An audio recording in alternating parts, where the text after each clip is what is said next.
Welcome back. Since his breakaway from Bounty Killer's alliance in 2006, the name Vybz Kartel has been shrouded in controversy. Controversy that propelled an exponential rise from aspiring artist to now the most notorious figure in dancehall. Up to the time. But Vybz Kartel's journey to notoriety began years before leaving the alliance. In 2003, he became the first artist in dancehall to physically attack another on stage. That assault was a Ninja Man at Sting.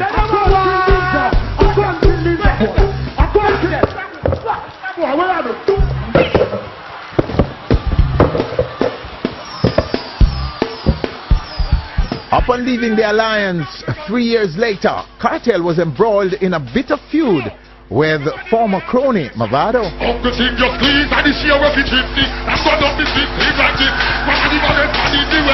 The two factions, who had took on the name of their respective camps, Gaza for Kartel and Gully for Mavado, reportedly escalated the conflict with drive-by shootings and cocktail bombings, while teenage followers faced off on school campuses and the streets of Kingston. And when a peace truce was reached between Gaza and Gully in December 2009,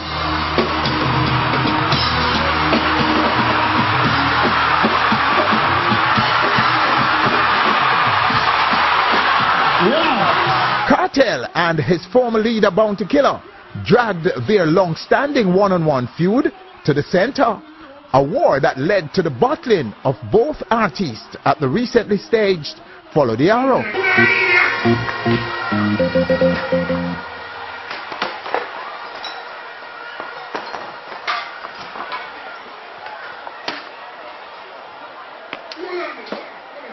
And still raging right now. If it now go my way, you know, me pull it up like the bleaching thing, you know, it has to stop. All the while dominating the space with chart-topping releases. Over the period, Kartel was also entangled in several other headline-grabbing variances, both in and outside the Gaza.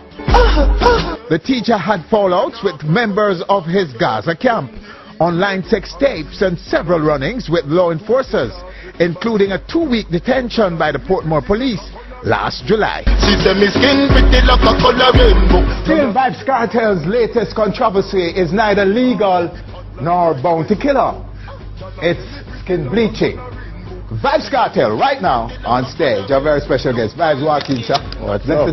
Yeah, man. Thanks for coming, sir. It's a pleasure to be here. All right, Kartel, jump in and start to talk about Follow the Arrow for us. Were you surprised at the bottling that came after you? No, I was not. You know what I mean? I was actually expecting it. And if you watch the clippings closely of Vybz Kartel's very short stint on stage, you would actually see Vybz Kartel laughing when he was covered off the stage, you know what I mean? Oh, really? Yeah, man, because I was expecting it, but you know what I mean? I still had to go on stage and to show Vybz Kartel fans and the Gaza people that Kartel was actually in the building. So why were you expecting it?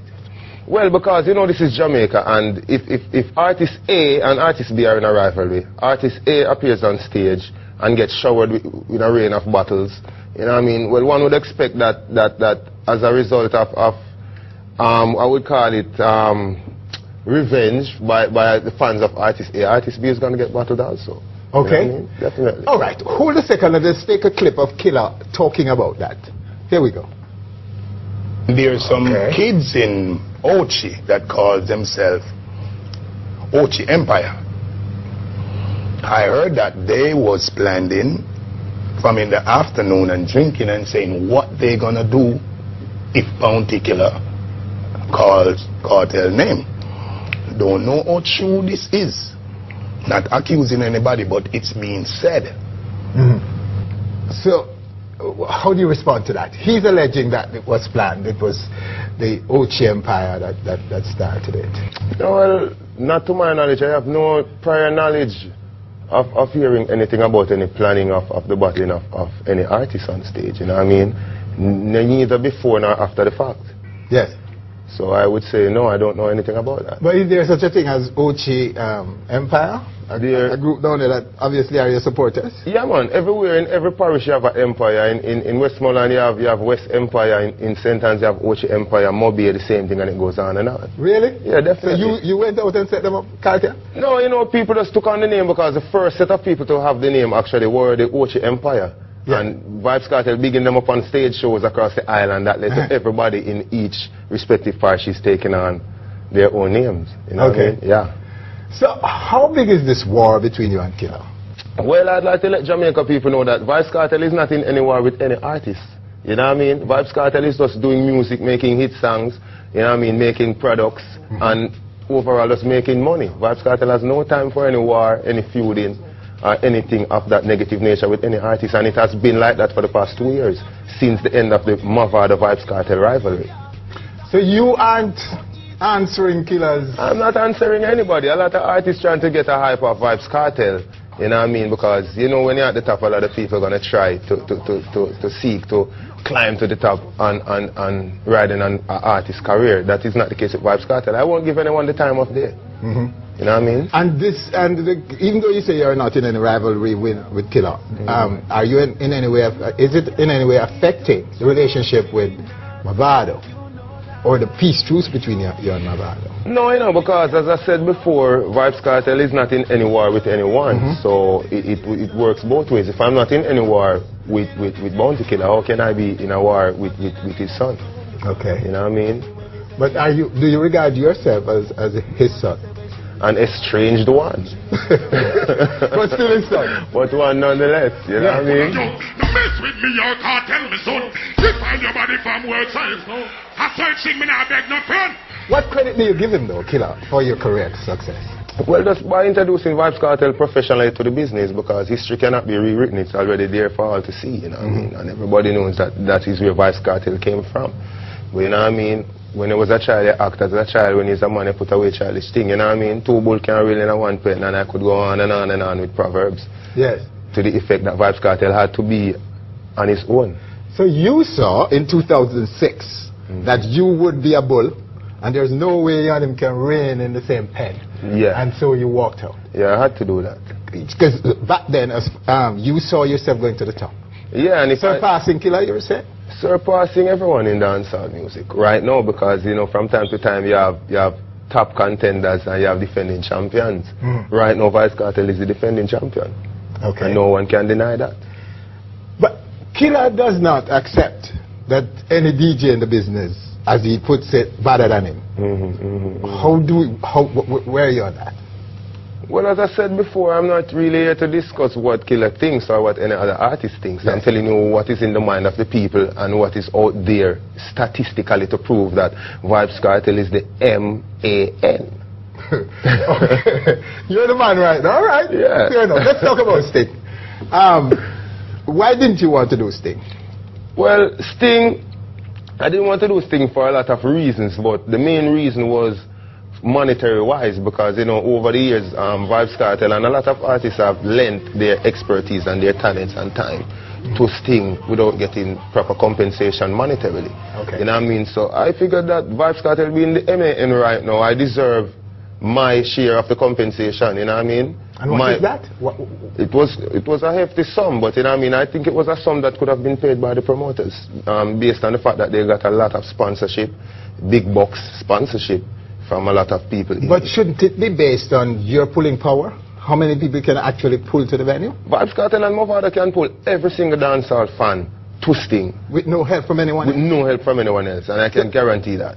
If you're saying categorically right now, Kartel, that if you and Mavado are put on a show, the entire dancehall fan base will come out to it? Definitely, and if you're a promoter that keeping an event that night, I think you should cancel. Yeah. Trust me, if Vybz Kartel and Mavado and any dancehall event anywhere in Jamaica, it could have even been the West End and you're keeping something on the North End, I think you should cancel. Cancel it? Yeah. Well, I don't know. So like, Sumpers, Johnny Guzan should forget about everybody else and just drop you and Mavado on something? No, that is not the case. But what I'm saying is that a Sumpers dancehall night without Vybz Kartel and Mavado is irrelevant. That wouldn't be a true reflection of what dancehall is and where dancehall is right now without a Vybz Kartel or the likes of a Mavado on it. I understand that clearly. The part I'm not clear on is whether you both of you alone could do it. Because we have watched this thing over the years, and what we know is that there are some people who pull out the crowd and others who deliver to the audience. Well, and the crowd puller is not necessarily always the deliverer. The one who delivers. That's true, yes. But we were talking about pulling the crowd, you know what I mean? Actually getting the people to pay their hard-earned cash. Yes. And come into a venue. Vybz Kartel and Mavado at this point in time in dancehall music, 2011, as I'm speaking now, can do it. Yeah, but what I'm saying though, I understand very clearly that the top people, the Mavado and Vybz Kartel, are needed on the lineup to make it work. Yeah. But we are yet to prove that when you put the people who make it work alone on a show, they can bring out the crowd to make it happen. We have not gotten the chance to prove that as yet. But we have seen in the past, this thing started a long time ago. This dancehall phenomenon started years ago, over 30 years ago, and we have watched it very carefully over the years. We know, I agree with you, if the top man is not on a show, it is in jeopardy. But we've also seen situations where top man go on show and it's 2000 and 2005 and less than the money they are asking for coming out. Well, all right. Example: a few artists were Margaritaville kept a series of shows over the last month period. It was like 4 shows for 4 Saturdays in the month. Yes. The first show they used like 4 artists: Killa, I think Idonia, Chino, and I think someone else. And every week they have been using like 3 to 4 artists on the event. Yes. But they only had to keep it in the club, in Margaritaville club itself. Yeah. Because the turnout was basically between 500 to 800 people. The night that Vybz Kartel was on it, they had to open the beach because the crowd capacity, pre-sold tickets alone was like 3,900 people. And that is just one example of Vybz Kartel's pulling power. If you're talking about performance now, well, Vybz Kartel is working on his performance in terms of performing with a band, which is not one of my strong points. But pulling a crowd, no holds barred, Vybz Kartel is the man for the job. Okay. It's a pity though that you didn't use the opportunity on Sting Night to prove it once and for all and to settle once and for all that argument. But we did into a bigger venue. We actually did. Mavado and Vybz Kartel actually did it Sting 2008. Hey. With the clash of Vybz Kartel and Mavado, that was one of the biggest crowd pullers in the history of Sting. Kartel, but more even bigger than Bounty Killa. A whole heap of middle order man were there. Some of the veterans were there. You cannot disregard those who. I know, but it would be safe to say that. Yes. If I do say so myself, it would be safe to say that 90% of the people came out to see Vybz Kartel and Mavado showdown. No doubt. We just talked about that. But it's a pity you didn't take a venue on the 26th of December 2010. That could a 10,000 venue and a settle the argument once and for all. No, but it would be the same for the same because Sting 2010 wasn't Mavado and Kartel alone. Anyways, it would still have the usual suspects. So one could not use that as a proving point. Yes. Nonetheless, one would have to keep Vybz Kartel and Mavado alone in a venue like Jam World, in a venue like Catherine Hall, yes, and see the pulling power of both artists. That is what I'd like to see. And I can guarantee that any promoter that does that will be laughing all the way to the bank. Well, the promoters are listening. I will see how they respond to that. But in terms of Sting, will you go back and perform for Sting? Will you? Yeah, man. It was nothing personal, you know, where Sting was concerned. It's business as usual, you know what I mean? Because I got 7 kids to feed. Okay. So it was business for Vybz Kartel. 7. And counting. We'll be talking about that and more after this break. Bleaching will be the topic in the next segment right here on Stage.